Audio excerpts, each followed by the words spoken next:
海盈村3至4人公屋單位裝修完工，全屋用咗淺藍色牆面搭配木質元素，清新舒適。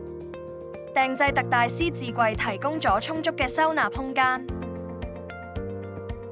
磨砂玻璃趟門保留私隱性之餘，又能引入自然光。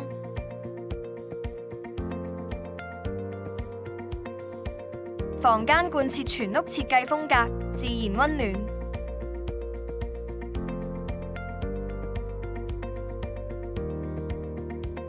廚房加入玻璃趟門調味料架，美觀又實用。